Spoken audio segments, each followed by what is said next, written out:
Hello friends, பருப்பு பொடி எப்படி அரைக்கிறதுன்னு இன்றைக்கி நான் காட்டுறேன் பாருங்கள்.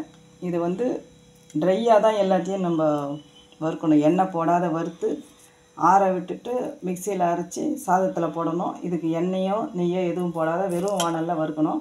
இதை வச்சுருக்கேன் பாருங்கள். 2 கப்பு துவரம்பருப்பு, 2 ஸ்பூன் மிளகு, 2 ஸ்பூன் சீரகம், 2 காய்ஞ்ச மிளகாய், ஒரு கட்டி பெருங்காயம், ஒரு 2 பூண்டை இந்த மாதிரி தோல் எடுத்து சுத்தம் பண்ணி வச்சுட்டு இதையும் வெறும் வானலில் போட்டு வறுத்து எல்லாத்தையும் ஒன்றா மிக்சியில் போட்டு பவுடராக்கி உப்பு போட்டு பவுடராக்கி எடுத்து வச்சுக்கணும்.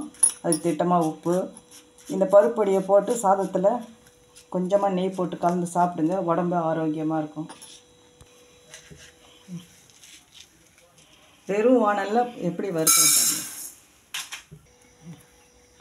பருப்பு எல்லாத்தையுமே தனித்தனியாக வறுத்து நல்லா சிகப்பு கலர் வர வரைக்கும் பருப்பை வறுத்துட்டு எல்லாம் தனியாக வறுத்து அதில் கொட்டி கலந்துருக்கேன். கொஞ்சம் ஆறின உடனே மிக்சியில் போட்டு பவுடராக்கி எடுத்து வச்சுக்கணும்.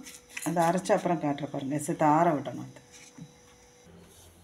பருப்பு பொடி மிக்சியில் அரைச்சி வச்சு பாருங்கள் எப்படி இருக்குது. இதை வந்து சூடான சாதத்தில் கொஞ்சம் நெய்யோ இல்லை நல்லெண்ணெயோ போட்டு இதை 2 ஸ்பூன் போட்டு கலந்து சாப்பிடுங்க. நல்லா டேஸ்ட்டு நல்லாயிருக்கும். நீங்களும் இது மாதிரி செஞ்சு பார்த்து சாப்பிடுங்க. எனக்கு லைக் போடுங்க, சப்ஸ்கிரைப் பண்ணுங்கள். தேங்க்ஸ்.